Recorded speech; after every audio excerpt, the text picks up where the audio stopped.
Ruin my show. You could never ruin my show. I do that enough already. Oh my, those are good jokes. Those are great jokes. You want to know the colors of Heine House? Well, it's blue, right? We have blue. Silver. Some silver in there. Yellow, the tech podcast stuff. There's also, like dark, like magenta. There's also ligma. The color's ligma. You know about that one? Oh, I do. You do? Slippy, no! Ligma balls. No! Slippy, no, don't say it. Say it isn't so. Slippy, no. Hey, folks. How you doing? Welcome back to the Heine House Gaming and Tech Podcast. Guess what? Chicken butt. Guess where? In their hair. Guess why? What did you say when this one came up? I always said cow pie. Chicken thigh. That's a good one, too. Yeah. Welcome back to the show. Completely random show. Sunday, the 17th. It is 2020. The year is 2020. It was the summer. It was hot. It was the hot summer. It's good to see you all. Thanks for being here. We're going to talk about some gaming, talk about some tech, do what we usually do.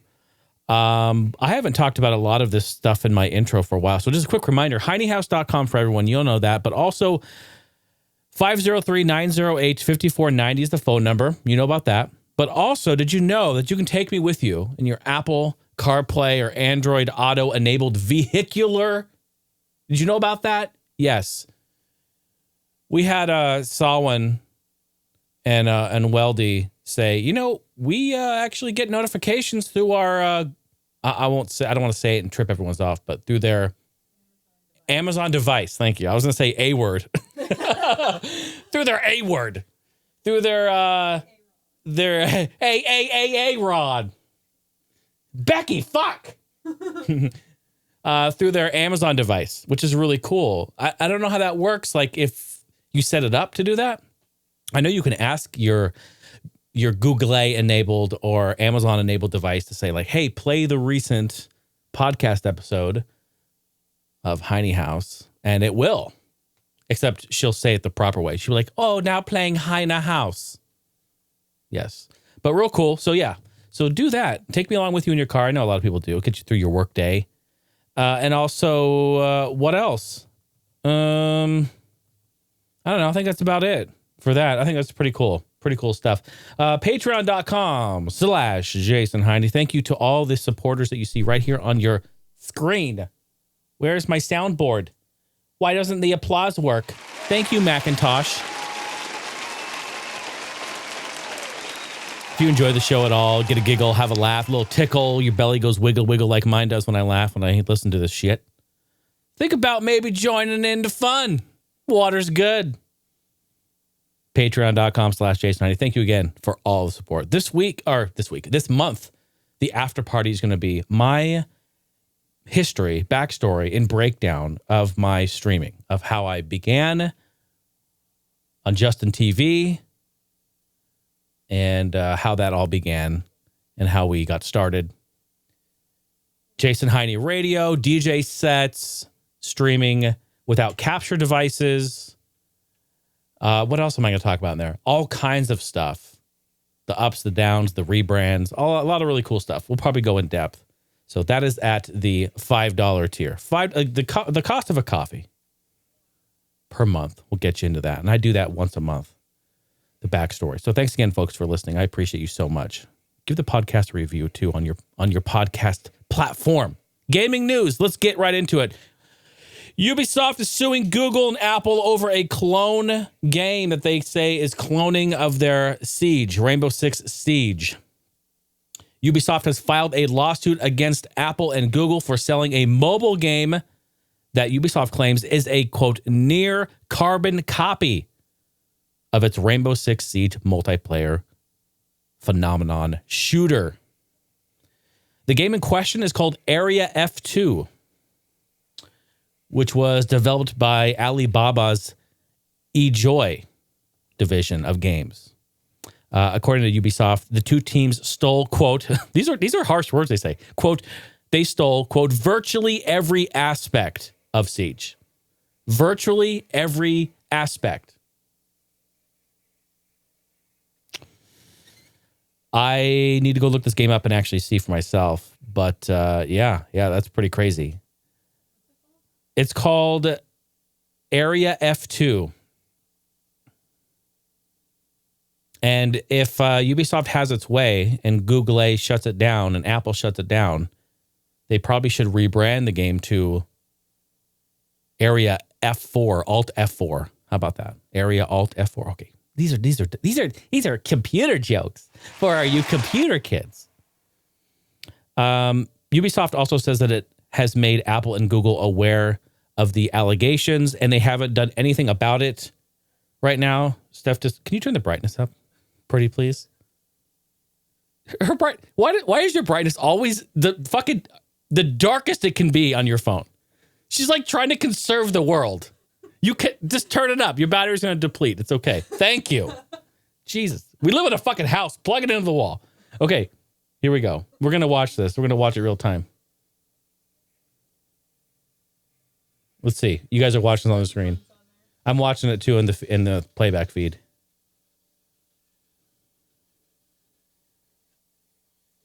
I know that it's out of focus a little bit. That's okay. Yeah, here's the music. You want to hear the music? I mean, it looks, okay. I'll give it to him.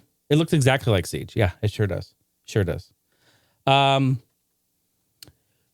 and Google are aware of this, of course, because Ubisoft brought it up, but they haven't done anything to take it down or to remedy the situation. Nothing so far. Neither Apple or Google has even publicly commented on the lawsuit. But Ubisoft sure as shit has said some stuff. So yeah, crazy. We'll see how that plays out. Thank you. You can turn your brightness back down if you'd like. Don't want to get a suntan. Don't want to be blinded by the light from her Nexus. Yeah, why'd you give it to me with all those, with all the greasy fingers? No, it's okay. No one noticed, except everyone watching. Except everyone watching the fucking feed. Hey, Nintendo's in the news. Surprise, surprise. No, we have some cool stuff with Nintendo. Paper Mario. You probably already heard about this week. Exciting news. Paper Mario is coming and making their debut on Switch. Paper Mario, the Origami King, is to launch this July. Ooh, just in time for my birthday. Birthday time. Hopefully we can go to Pizza Planet by that time. Gosh. The latest game in the Paper Mario series sees Princess Peach welcoming Mario and Luigi into her sorry, there was a typo, not into her bed. God, get your head out of the gutter. Into the Kingdom's original Origami Festival. Well, that sounds like fun. The Origami King delivers a grand new adventure in the Nintendo Switch franchise for players to wrap themselves up in. The game marks the debut of the series on Switch, expanding the vast library of games with another standout entry in the beloved franchise. The game will launch exclusively on Switch July 17th for $60, both digital and physical forms. And you should find that the game is already available for pre-purchase right now in the eShop. So if you're about that eShop life, it's there. Pre-order it, you can get it. You know, it's going to be good. You know it's going to be good. Those are the type of games that are just always good. There's nothing wrong with that. I don't see nothing wrong. Yeah, pretty good. Pretty good there. What else is up with Nintendo? Well, what was it, January of this year that we got our last update for Switch Online games? God, I don't even know what the fuck I'm reading. Well, Nintendo, I'm almost say it like I'm depressed. I'm like, well, Nintendo added some games. Thanks for noticing me. Brr, brr, Eeyore. No, it's cool. It's cool. I mean, we've been waiting for like 4 months for it, but Nintendo released 4 new games to their Switch Online service. 3 Super Nintendo games and 1 NES Nintendo Entertainment System game. Wild Guns on Super Nintendo. Is it Panel de Pone? I think it's Pone. Panel de Pone. Tetris Attack in the West, as it's better known. And Operation Logic Bomb on Super Nintendo, which I've played that before. Not when it originally came out back in the day, but on our modded Super Nintendo. I loaded that game in there and played it for the first time and actually really like it. It's a fun game. It's kind of like a top-down kind of shooter, almost what kind of like Smash TV, like Loaded. Show that game off. It's over there somewhere. And a couple of others. But yeah, it's kind of a cool game. Have to go back and play it again. And then on NES, there's Riger, which is cool. So, I do feel, and of course, the comments. The comments are crazy. Everyone's like, where is RPG Mario? Where is Donkey Kong Country? Where's Earthbound? Where are all these games? It's like, oh, man. Yeah, that's kind of that's a debacle for sure. And I find it strange. Now, don't get me wrong. I love Wild Guns. We bought it. We bought the remake.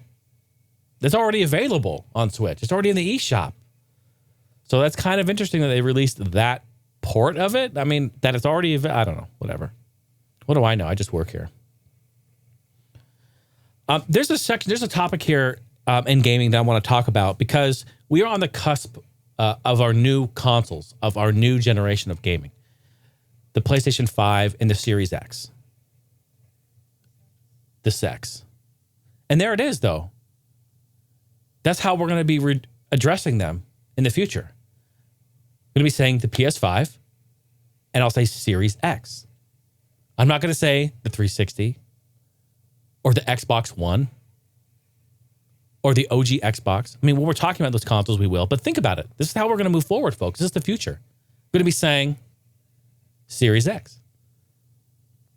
And I hope in like 10 years, people come back and listen to these episodes and be like, I just listened to episode 54, whatever we're on. And you were talking about the Series X before it was even out. It's pretty hilarious. And I think that's pretty, I don't know. I'm finding that just kind of be very profound right now. Series X. That's cool. Okay. PS5. Let's go. Developers, please don't forget to optimize your games. Wait, what? What did he just say? Wait, what the fuck? I don't know what the fuck I'm reading. I don't know what the fuck I'm reading. I know it sounds kind of dickish of me to say, but something transpired on Twitter this week about the Series X and Ubisoft. And there was a little talk with Ubisoft of what they said about their game. And then Microsoft had to chime in and kind of like calm everyone down and sort of like be like, hey. It's the developers. It's not us. Listen to this. This is what happened. And I do feel like we talk about this subject maybe every 2 or 3 episodes. Like this comes back around. It's very important. I think it's honestly, I feel like this is one of the most important aspects of modern gaming. And nobody's really talking about it too much. Again, if you're just a casual gamer, you're not really into like the tech, the back end or the development side of things. And that's totally fine. There's nothing wrong with that. What I'm saying is that it's not really front page, right? It's only for like the super, super deep dive into the gaming stuff. I'm talking about developers who develop their game, but then also figure out a way to optimize their game engine for the hardware so that the software and the hardware both communicate and the software is able to take full advantage of what the hardware has. This has always been an issue, right? This is go back to any console, any game that you like, or like when the N64 first came out. You will go online and you can read forums and there's interviews and people, you talk to people about horror stories of like, this is a new system that just came out. And we are trying to figure out how to optimize our game engine to work with this. This is a brand new, complete architecture of the entire way that we made our games compared to previous. So sometimes you have roadblocks with that. And every new console generation, this happens. So this is why we actually have news about the Unreal Engine 5, which we'll talk about later, which I think is brilliant. And this will help with some of that, of course. But let me get into the actual meat and potatoes of what happened. So back in March, Microsoft announced on their Series X, 4K 60 frames a second is going to be possible. And in fact, is going to be the, quote, performance target. So that's like their baseline. They're saying, look, this console is going to be able to baseline right out of the box, every game, 4K, 60 frames a second. Okay. We wanted to build the next generation of console that could run games in 4K at 60 frames a second with no compromises for developers. That was the quote that they said back in March. Okay. Later, Microsoft's Aaron Greenberg, he tweeted that 60 frames a second should be considered the standard output for X games. But that target isn't a guarantee for all Series X games, as this later tweet came in. Ubisoft kind of made that clear in a statement they made to IGN. This is where I got this article. Their new Assassin's Creed Valhalla, will run, here's what they said, will run a minimum of 30 frames a second. Ubisoft said, we are committed to offer the best experience for our players by immersing them in the most beautiful world and environments we could create, and leveraging not only the graphics enhancements offered by the next generation of consoles, but also foster loading times and the new architectures. All right, that's what they said. Basically, after that, the internet went ablaze. They're like, you got to be fucking kidding me. We are not going to... I mean, like, look, this makes sense. This makes sense. I'm not like... This isn't just me like blowing smoke at people's asses. This makes sense. This makes sense. We have...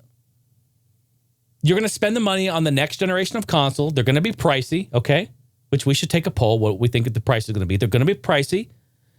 We want that 4K 60. We're kind of in that realm, all right? 5-6 years ago, people were like, oh, 4K, we're not there yet. Even today, I think majority of people have 4K TVs. We don't. We're old school, but we don't even, yeah. I mean, I'm still using a 2007 Toshiba, okay? So get the fuck out of here. It's okay. But what I'm saying is that most homes are starting to be equipped for 4K 60 frames. And that's kind of the standard now, all right? These consoles will be able to do that. Ubisoft comes through and says, yeah, next Assassin's Creed, well, because we want to have beautiful trees and beautiful landscape and give the players the most blah, blah, blah, blah, blah, blah, horseshit. It's going to be 30 frames. Now, when Jason hears that, and I want you guys to form your own opinion, and don't get me wrong, I appreciate everything that they're doing, and they make great games. But the thing is that, I mean, for the most part, anyway. What I'll say is that, what I'll say is that I feel that if Ubisoft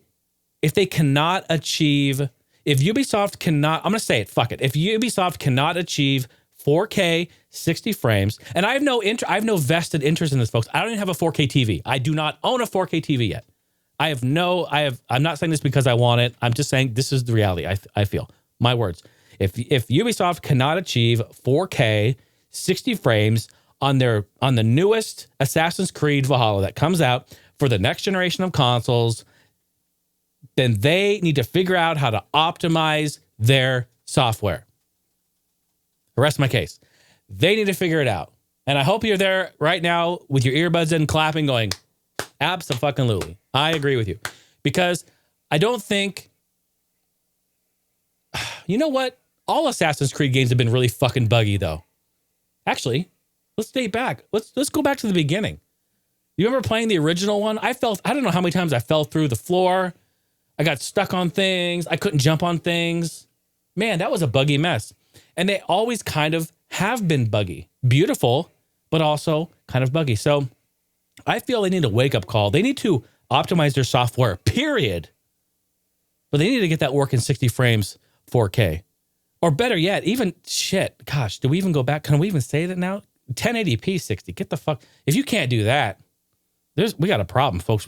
Stop it. Get some help. Stop it. Get some help. We got a problem. They didn't specify. That. What they said is that it says it will run at a minimum of 30 frames a second. That's what they said.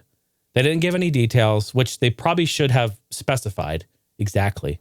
They should have followed up with like, but we're going to give you a 1080p 60 to at least give that.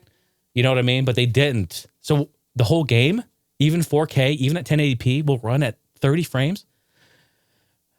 Now, I'm sort of a frame rate whore on things. I kind of am. Okay, I am. I am. I'm playing it down. I am. I'm very much, because I just feel that don't fuck with my frame rate. Once you have that, or even that you're touting and stating like the console can do it. The consoles can do it now. They could have done it before. I don't know. I feel like it's kind of a cop out on their part. I really didn't want to make this a rant about Ubisoft, but I just feel like they need to pull their heads out of their ass and make the game work with that. They got dude, all of the big devs, they've had them for a long time. They have developer PS5s and developer Series X consoles. They have them. They've been making it forever. They need to just get their head out of their ass and do it. Yeah. I know you can't hear Steph. She's saying they don't want to like go back and redo their whole thing. They want to use old fucking assets from old game engines and try to adapt it into this new shit. What they need to do is build a completely new, they need to use Unreal 5. That's what they need to do. That's what they need to do. Holy shit. That just ended it. That just ended everything. They need to use Unreal 5. End of story. So anyway, my point here being, and this isn't just Ubisoft's problem, if the hardware is capable of doing it, then developers should really work hard. And I would say 90% developers do. Even the indies, man. The indies are killing it with their development. They're working very hard to get their games to run and optimized their software very well to work with the hardware. Absolutely. I think gamers deserve that. I'm not going to get into this battle of like, can you tell the difference between 60 and 144 hertz? And can you tell the difference between 144 hertz and 200 hertz? You can tell the difference between 30 and 60. Okay, so 60 is the benchmark. That's where we need to be. Especially today. My goodness. They've also announced an E3 style digital showcase event. They're called Ubisoft Forward. They're calling it. It's going to be in July. And this is the start of, folks, because of COVID that's going on, this is going to happen. And honestly, so here's my prediction.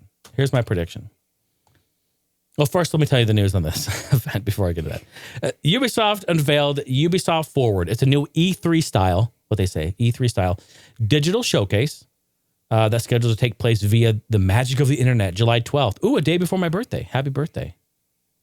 Probably, maybe, yeah. They'll announce 4K 60 on their games for me for my birthday. Oh, Crew 3? Yeah, I don't know. I don't know. I'm scared. So they previously revealed that they would be hosting its own online E3 alternative following the industry's cancellation of that earlier this year. And then, so their brisk little announcement on social media called Ubisoft Forward came. So yeah, they haven't offered any specifics of what they're going to be talking about specifically, but I think it will be an opportunity for them to talk about some of their new games, like the new Assassin's Creed, of course. What else do they have going on? They have Watch Dogs Legion, Rainbow Six Quarantine, and Gods and Monsters, or some other ones that they're working on. So maybe we'll see some information about those. It could be kind of cool. Yeah, we'll definitely watch it for sure. But so here's my prediction now. Because of COVID and because everyone's working from home and social distancing and all that sort of thing, I think that these companies, especially with E3 being canceled, the big thing really is the E3 being canceled, is that these developers are going to say, well, we have to do a conference anyway, right? So they're going to do one anyway. It's going to be online. And here's my prediction. They're going to be successful. And they're going to, 1, be successful. 2, they're going to realize how much money they saved. 3, how much attention it got already. And 4, that it makes sense to just continue doing that and not go to E3, which is 5, the death of E3, which is also a shame. So in turn, that's my prediction. That's what I feel like is going to happen. This year, the digital events are going to overtake, and we will know, not that we're no longer going to see, but if there is an E3, it's going to be very, very different. Not a lot of people going to it, not a lot of events going on. And then probably once E3 comes back, the first year it comes back, it will be not as popular. And then they're going to be like, no one showed up. So do we shut it down or what do we do? And they have to make a decision. It's going to be very, very telling. I just feel like it's going to crumble. I feel like it's crumbling right before our eyes right now because of this. Nintendo pulled out years ago. They're like, yeah, we're going to do our own thing. We don't really care. We're going to just do our own digital Nintendo Directs. And they find success with that. So speaking about all the games, talking about optimization and software and hardware and all this sort of thing, Epic Games. Epic has come through to release probably the biggest thing ever up to this point. Unreal 5, folks. Unreal Engine 5. I actually have that joke at the end of this. Oh, I'm sorry. I actually already have that joke. It's written down here at the bottom. Yeah. Where's my microphone? I know. We need to get you a fucking mic. I've been saying it for like 6 months now. Epic says it's the new engine. This new engine is a quantum leap, and it will arrive in 2021. The graphics speak for themselves, and Epic has always pushed the bleeding edge of what's possible. CEO Tim Sweeney tells The Verge, which is where I got this article. They go on to say, our goal isn't to just bring features to developers. The hardest problem in game development right now, here we go, is building high-quality games that takes enormous time and cost. So we want to make developers' lives easier and more productive. To show off Unreal Engine 5's capabilities, Epic put together a demo running on a developer version PS5, running on the PS5 hardware, and they captured the output of that console. The results showcase incredible visual quality combined with the detail and photorealistic lighting. Epic promises its new tools will deliver.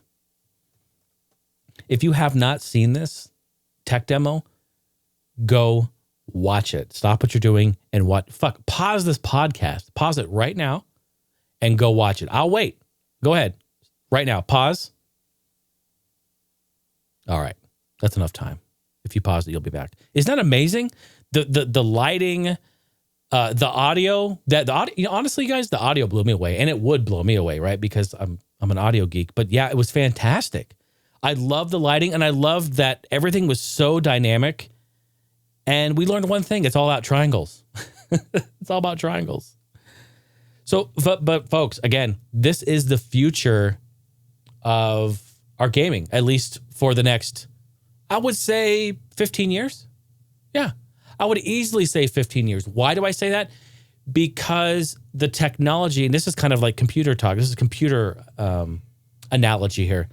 The technology has advanced so much. We're at a certain point to where that engine will be able to handle easily the next 10 to 15 years of games. Easily. How long has Unreal Engine? Well, I guess Unreal Engine dates back to the late 90s.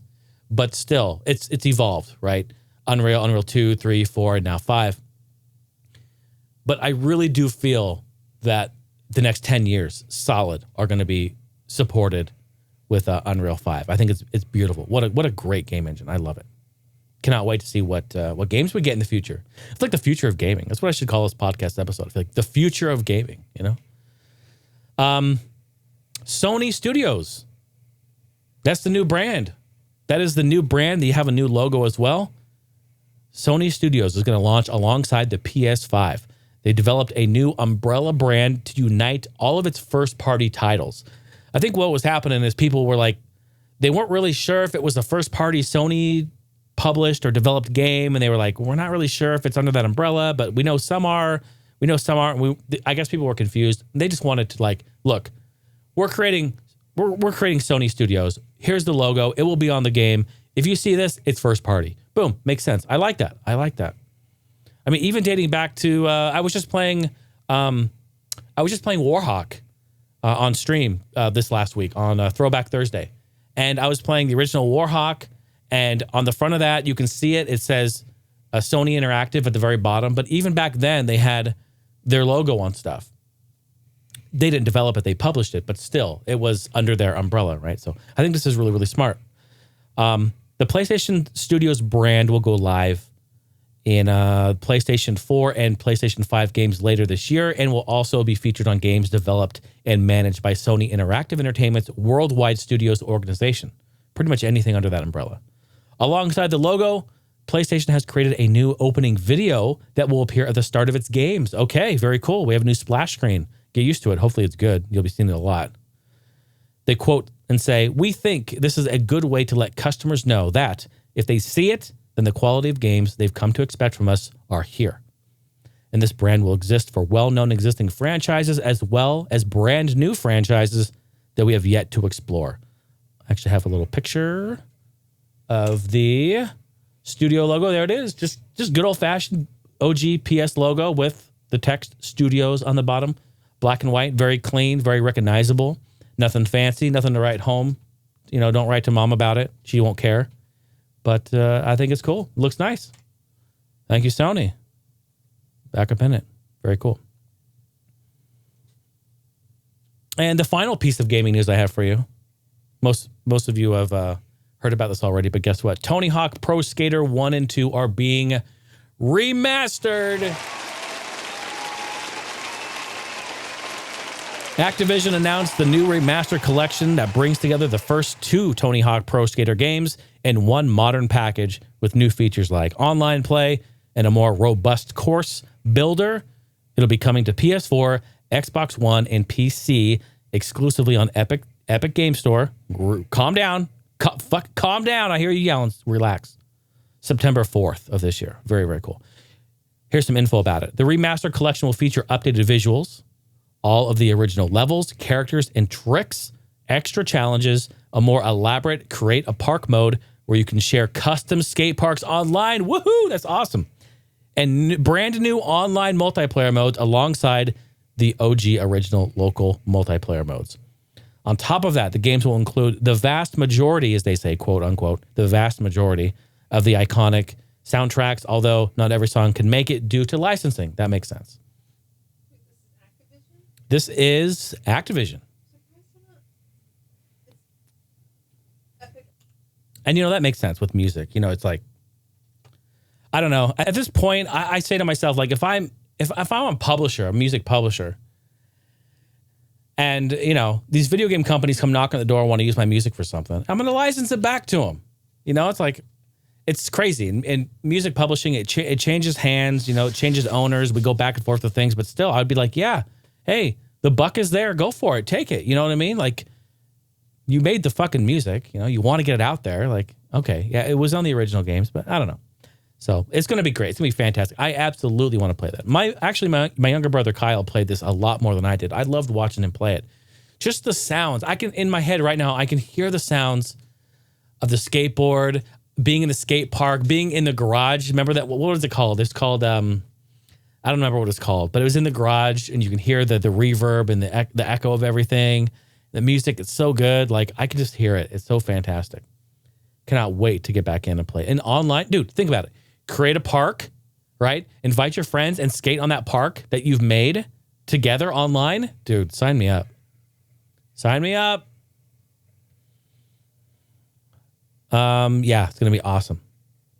They said here, we didn't want the game to be like, okay, you play Tony Hawk Pro Skater 1 and then you play Tony Hawk Pro Skater 2 and then start all over from scratch, just like you would with the originals.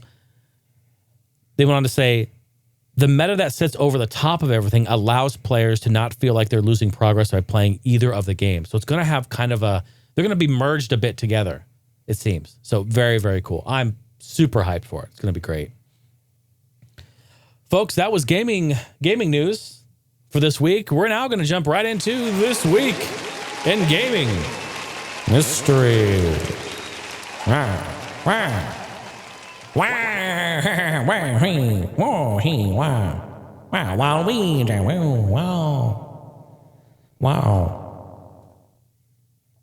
This is a section of the show where we talk about games that come out games that have been released in the past during the week that this podcast airs. Yeah, how about that? We've only been doing it for almost 60 episodes. Do you understand how it works? Because I haven't figured out how to say it yet.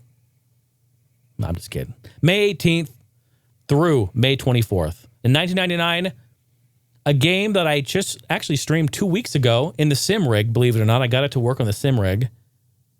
Star Wars Episode 1 Racer on PC and N64. And can I just say, I have never got to the end of that game before. But if you have ever got to the last three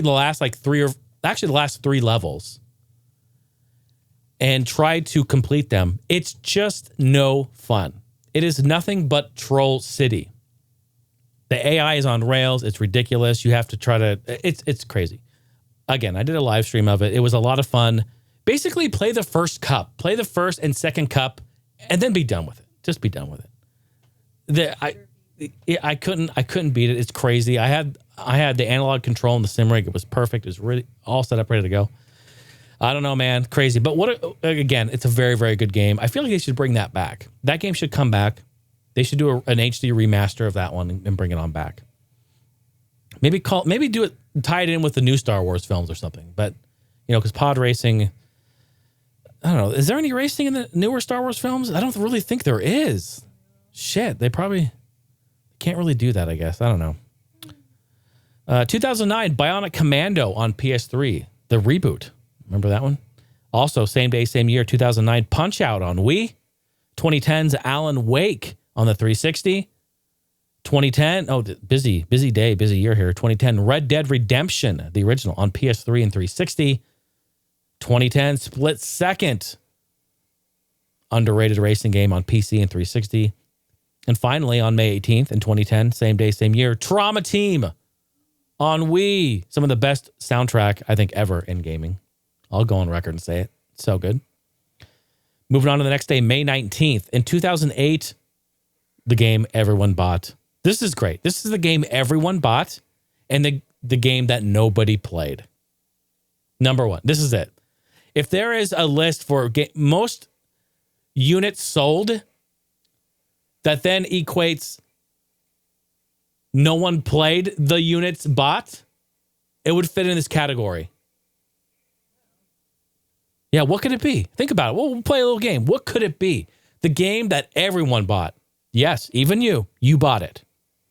You know you bought it. And if you didn't buy it, your friend had it. What year did it come out? Here's your hint. 2008. Yep, 2008. Okay, here's another hint. Wii. You bought it and you never played it. Oh, okay. Getting real technical. I hear you getting technical. You played it like 2 or 3 times. That's it. And then you put it away and you never played it again. In fact, maybe you even went to try to trade it in at GameStop and they're like, fuck that.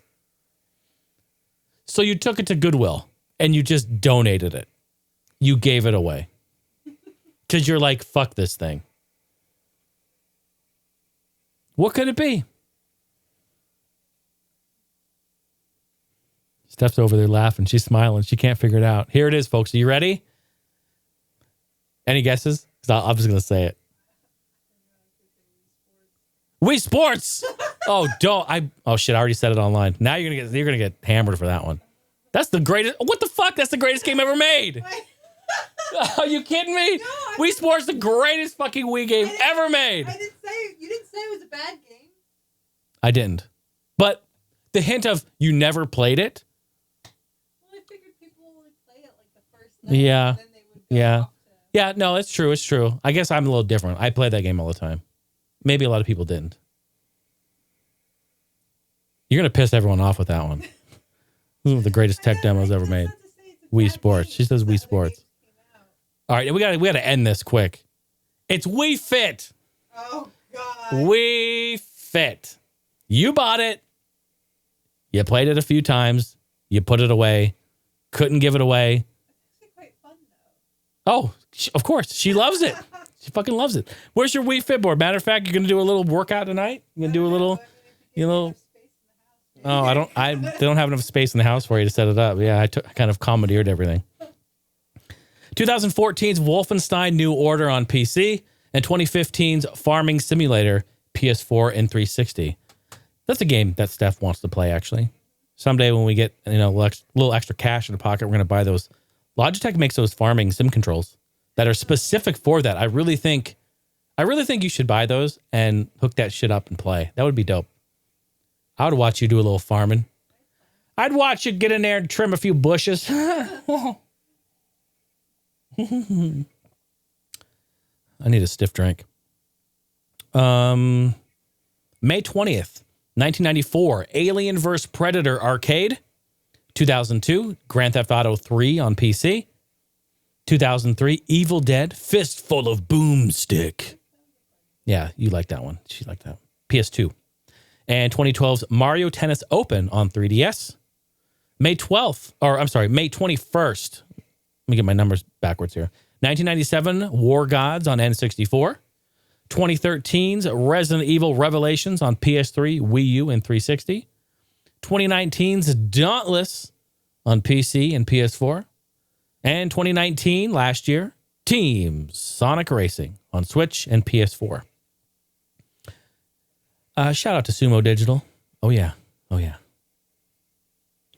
May 22nd, 1993, Final Fight 2 in Japan on Super Nintendo. In 2000, Perfect Dark on N64. Played so much multiplayer of that. 2001, another great one. I streamed this one a couple weeks ago as well. Red Faction, the original Red Faction on PC.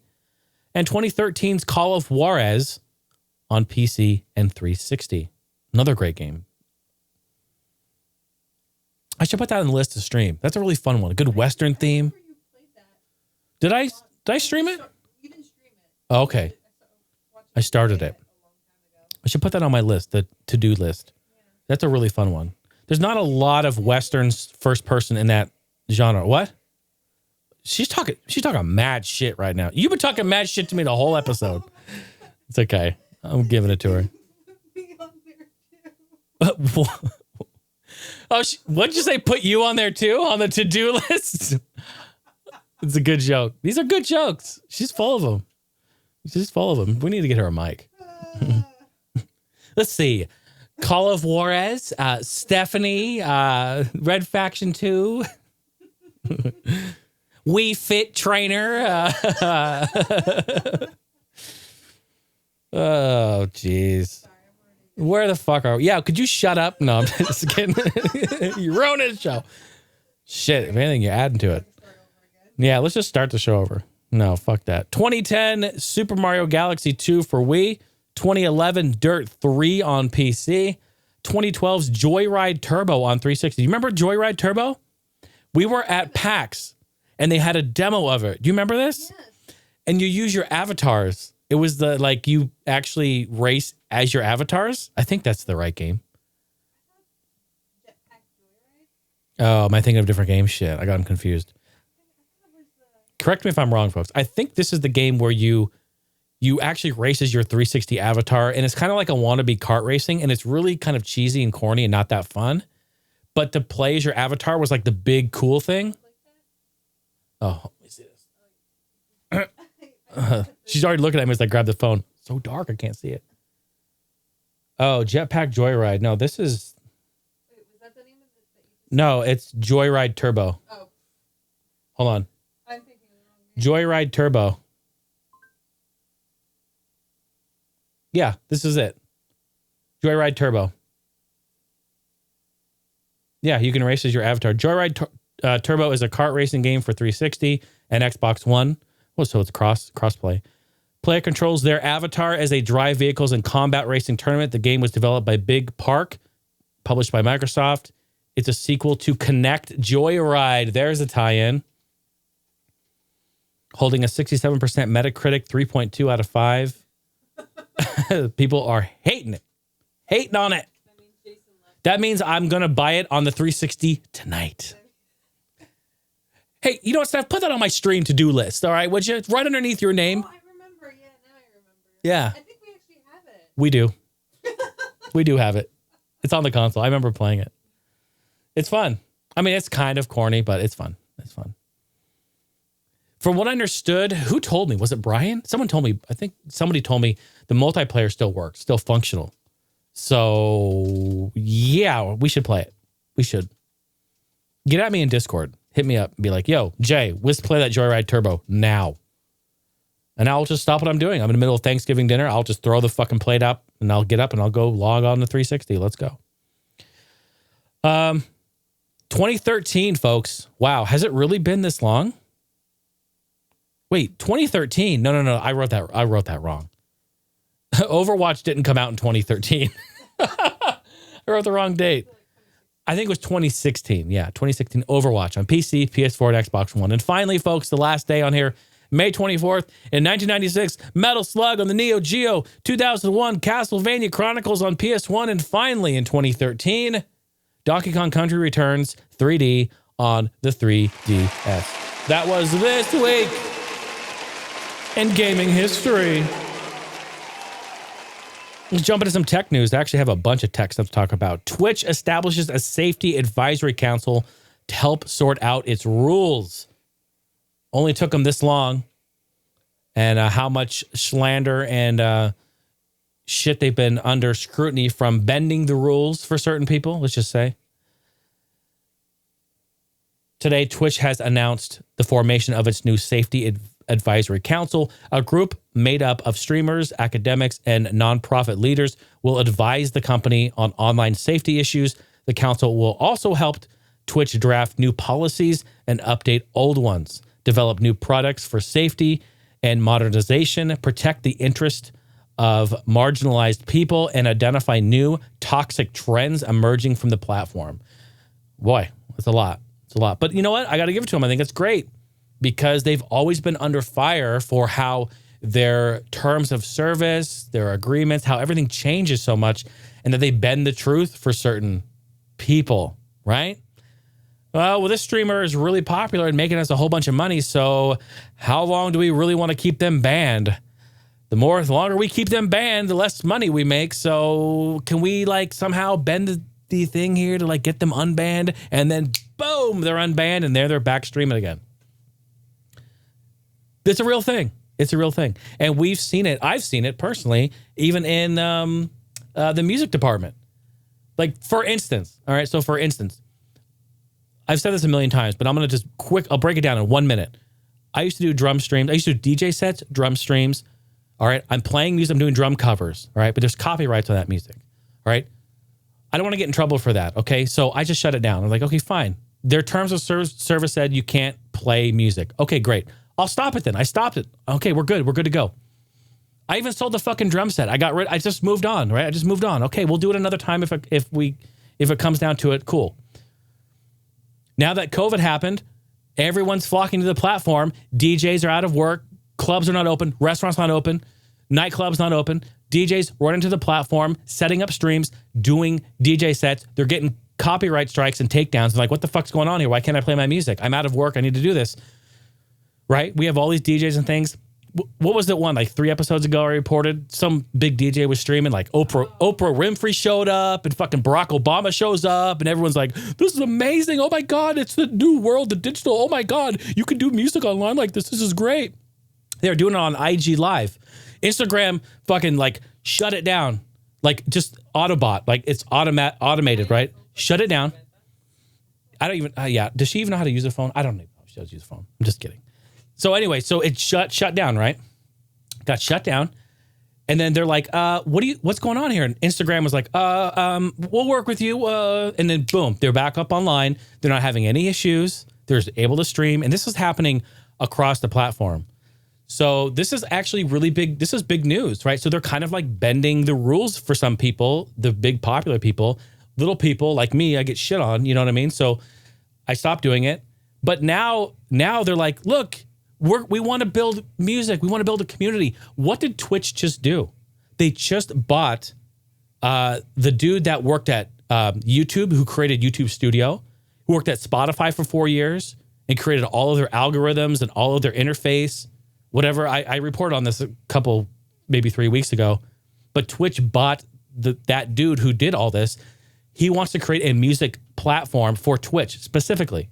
Hey, artists, we want to create what they call a virtual stage, is what he said. His words. Once he said that, and they are going to actually put a push into music, I'm a fucking musician. I'm a performer. I love to play. I love to DJ. I love to drum. I love to entertain. That's what I do. Yes, I want to do it online. Yes, I want to do it the right way. Yes, I want to abide by the rules, but give me the platform. Tell me how to do this the right way and let me do it. And the fact that they said that and that they're investing in people who can help them do that, they're creating this safety council, they're creating ideas, like they're trying to advance this for content creators. And I'm all for it. I think it's brilliant. So as such, like I said before, did I even mention I set up my turntables again? I set them up last week. And in fact, did a live little DJ like practice stream. It went fantastic. Everything's working. I'm so happy. I'm going to start bringing those back Friday night, folks. Friday night on Twitch, you need to get your ass over to my channel. We're going to turn it up, put me on the TV, on your big 4K TV, all right? I'm streaming 1080p 60. 4K 30? 4K 30, though. 4K 30. Yeah, get fucked, Ubisoft. Get fucked. But yeah, truthfully speaking, I am DJing Friday nights. All right, we're doing gaming the other nights. Simrig Saturday. Friday, we're partying on the DJ. We're doing Throwback Thursday, retro gaming on Thursday. Sunday, tonight, we're doing the podcast. Dude, I am the poster child of variety streamer. Am I not? I am. And it feels good. It feels good to do all this great stuff and create content and be creative. It feels really good. So I encourage you, I encourage you, take a second to come out and hang with us on any of those days. We would love to see you. Twitch.tv/The Heine House. Boy! Rest in peace, Google Play Music. Starting today, we are excited to officially begin inviting Google Play Music listeners to effortlessly transfer their music libraries. Effortlessly. That's a term that should never, ever be used. Ever. Never. There are personal libraries, personal taste, preferences, and playlists to YouTube music. YouTube's language is that it's going to begin inviting people, and they should know about this with an email. So yeah, so they're rolling this shit out slowly. So if you don't have the email yet, you're not able to do it yet. But if you use Google Play Music, just be on the lookout for that, and you'll be able to move it over to YouTube Music. So if you use Google Play Music, I'm sorry, but you have to use YouTube Music now, whether you love or hate that. That's just the way it is, unfortunately. They've really worked at the last probably 3 years, I would say, very hard to create YouTube Music and create something there. And yeah, I don't know. I don't use it personally. I don't use it. So I'm not sure how well that's going to work, but it's there. Google says it's going to give plenty of notice. They say plenty of notice before they actually take the axe and chop off Google Play Music entirely. So, but just be on the lookout for your email if you've got that. A really cool thing that we found is Twitch Roulette. This is really, really cool. Basically, it's a website, has this little like drop-down bar, and you click it, and it has a whole list of games. All right, and you click a game you want to watch. Let's just say American Truck Simulator. You click it, boom. It pulls in, it just says spin the wheel. You click the button, and it will go and search for a streamer that's currently live on Twitch who has either 0 or 1 or 2 viewers, and it pops you just automatically in their channel. Boom, and it pulls up right there in the browser. You see their video, you see the chat box down there, you can log in and you can chat. And I think it's really cool. It's really cool. Like, just randomly pick someone, just go out, say hi, maybe make some friends, maybe, I don't know. It's kind of cool. So it's got, remember chat roulette? Don't do that one. That one can get a little crazy, but Twitch roulette, that's pretty cool. Pretty cool. Yeah, I'm banned from chat roulette. Yeah. Everyone knows what my butthole looks like now. I just can't, I can't go on there anymore. They banned my IP. All right, folks, that was tech news. Yes. Wham bam. We're going to jump on over to the phone lines and take some calls. How about that? Hello? Hello? You've got voicemail. 503-908-5490 is the phone number. If you're out of the United States, and I know we have a lot of international listeners, if you do not want to call and make a long-distance phone number or phone call, you can just record yourself on your phone, your computer, wherever you are. Maybe a Talkboy on a cassette, maybe a VHS, and then just send it over to my email, heinehouselive@gmail.com. Your what? Yeah, the Fisher Price recorder. The what was it called? I had one. It was I had the Talkboy too, but it was called something else. It was a little tiny robot with a little handle and a little yellow microphone on the side. You could record it to cassette. Oh, I love that. What the fuck was that thing called? That's okay. No, I love that thing. I know, and a lot of listeners out there are like, "Oh yeah, I had one too," or they're like, "Why is he so old?" Yeah, so give me a call. We talk about anything, gaming, tech, whatever, 503-908-5490. We're going to hop on over the phones. We got a few voicemails in. Hey, Jason. Nathan here. I just wanted to call in because the weirdest coincidence happened to me. I was at work last night because I've been doing overnight shifts. I've been listening to a lot of podcasts and that kind of thing. I get it, yeah, and for sure. I decided to listen to, just completely randomly, an episode of All Gen Gamers. I picked a random episode out of over 200 episodes. Podcast roulette.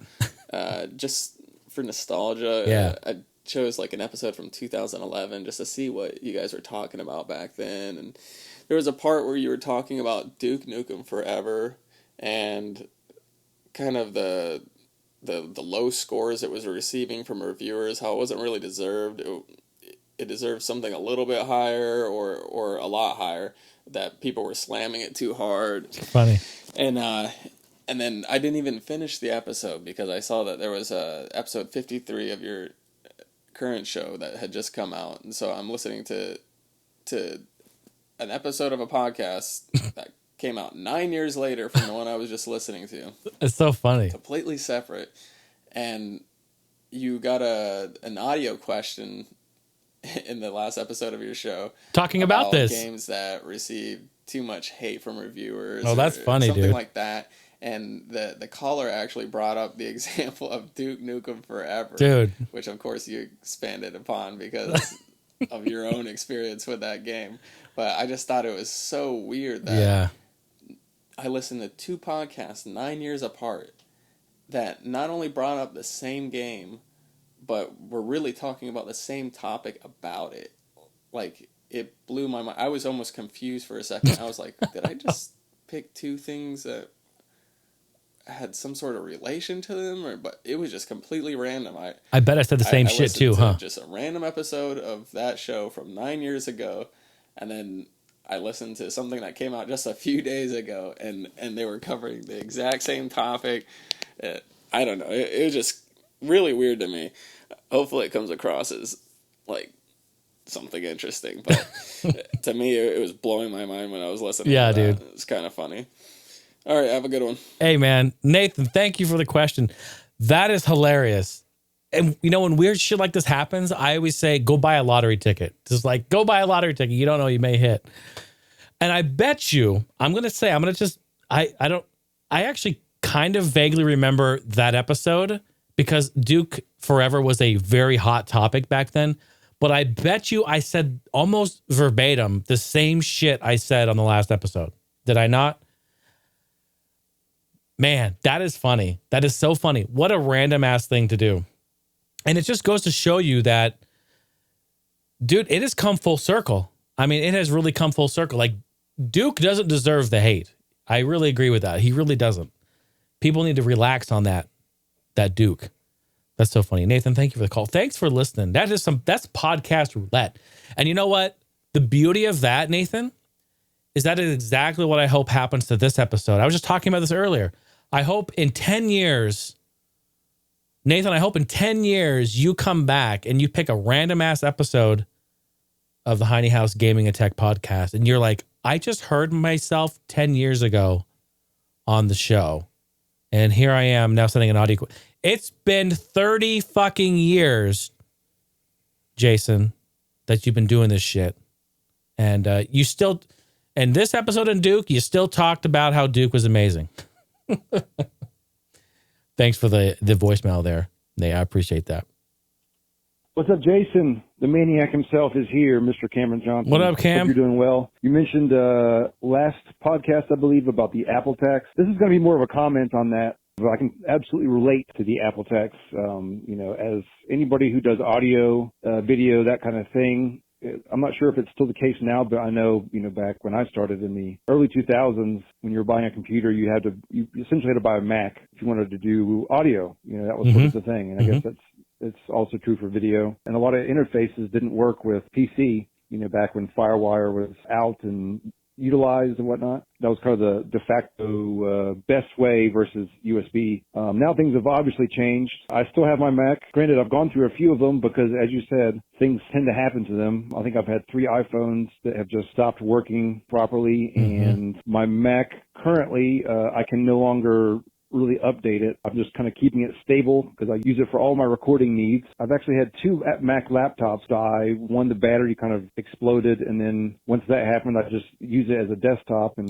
plugged it into the wall. Something like the motherboard, something happened, and they said that it was worth more to buy just a new one, or they tried to get me to buy a new one. I'm not handy at fixing anything with micro soldering or anything like that. So actually, I ended up giving my mom a laptop that I sort of kind of inherited, so to speak. It was a Air.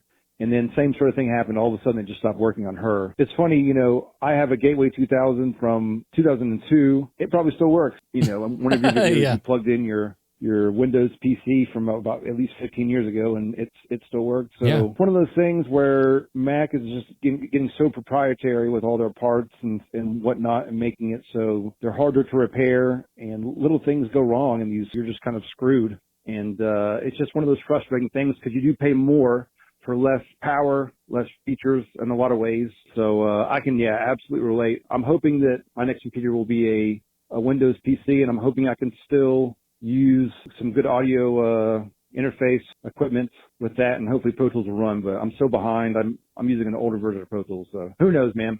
Anyway, just want to say I can relate to the Apple tax. It's frustrating, and hope you have a great week. Cameron, I appreciate that. Yeah, dude.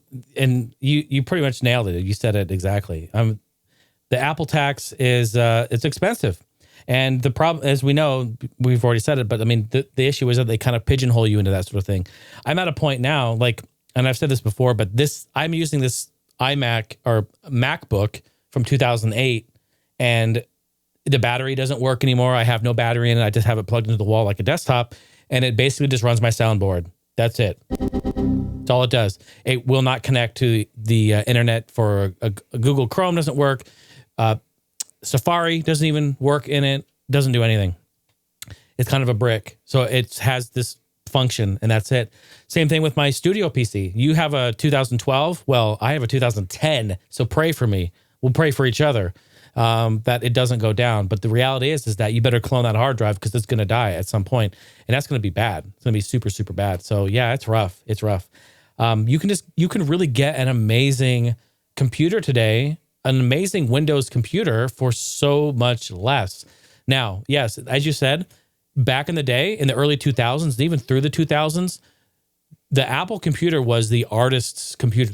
I think they even branded themselves as that for a long. Like, if you're an artist, if you're a creator, we are the creator's computer. And you know what? In the beginning, say what you want about it, they were right. They were true, because you couldn't get shit to work on Windows. At least I couldn't. A lot of my engineer friends couldn't either. We had issues with that.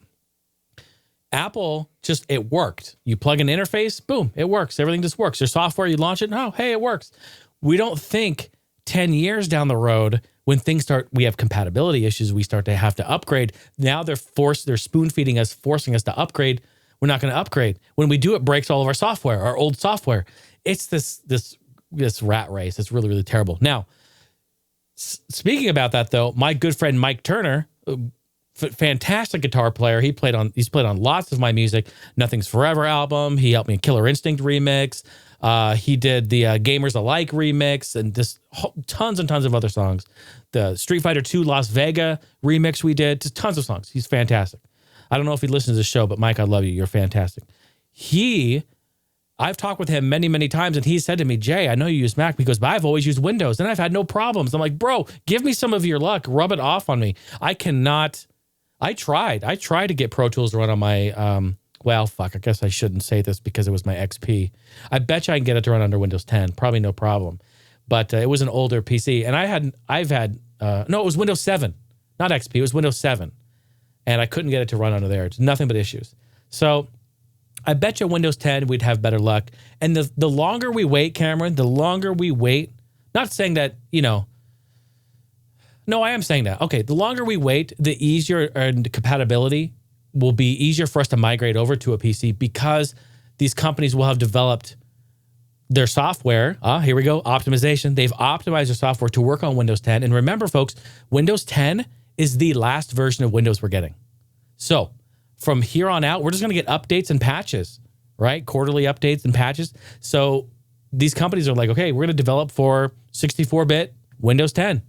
We just got to make sure that these updates that Microsoft pushes through doesn't break our shit, which of course it will. But, that's how that works. But great question. Yeah, Apple tax is frustrating, but I think we've kind of flipped the tables. And I love all my Apple stuff. I have an iPhone and I'm using an iPad for all my notes. And fuck, I've got Apple shit everywhere. But reality is I can do it cheaper on a Windows 10 PC. Oh, man, I almost feel like in time we'll probably migrate over to that at some point. I do not want to be 5 years down the road having compatibility issues or them saying, hey, would you upgrade? You got to upgrade for this. No, because if I do, it breaks everything. They don't fucking, it's like they don't get it, but they get it. They like know what they're doing. Yeah, it's a fucking dirty game, I tell you. Dirty game.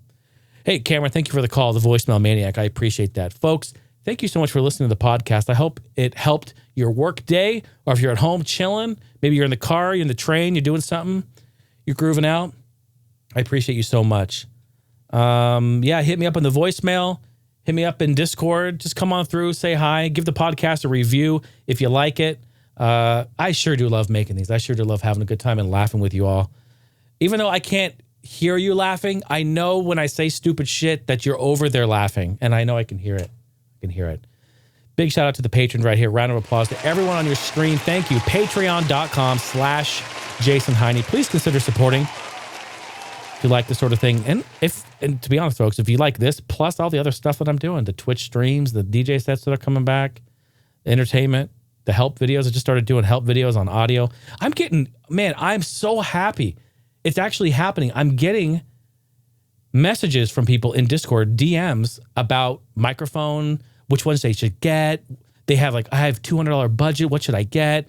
I have a $500 budget. I want to go XLR. What should I get? What kind of mixer? What kind of pop filter? These are all questions I'm getting in the last 2 weeks. It's amazing. And I'm so happy and thankful. Feels good to help people for sure. I'm here to help make your audio great as much as I can anyway. You know what I mean? So, what'd you say? She's talking shit again. What'd you say? Oh, yeah. I should get a hat. Oh, that's great. That's a great t-shirt, Steph. Make audio great again. Holy fuck. Can you, I can see it. Make audio great. I don't know how we're going to do it. Maybe just like a red hat or something with that on the top. I don't have hats in my merch store yet, but we should maybe do a t-shirt. Oh, that's actually a great thing. If there's anyone out there who designs logos, like original, like hand-drawn, that we're not, infringing on anyone's copyrights. I don't want to grab assets from anywhere. I want to create something new and fresh. But stuff like that, create audio, make audio great again. That'd be a great t-shirt. I can put that on the merch store. We can sell it. That'd be amazing. So anyway, if you're an artist, I can't draw worth shit. I can draw a stick figure and that's about it. Even that's pretty terrible. Although I can draw a pretty good penis in Mario Paint. I'm pretty good at doing that. But I've been practicing on that since 92. She's just staring at me like, I don't know what I'm doing here. I don't know what I'm doing here. Again, shout out to all the patrons here. Brandon, George, Erin, Weldon, Tammy, Luke, Ryan, Justin, and of course, everyone at the main floor and ground floor. Y'all are amazing, Grace. I appreciate y'all so much.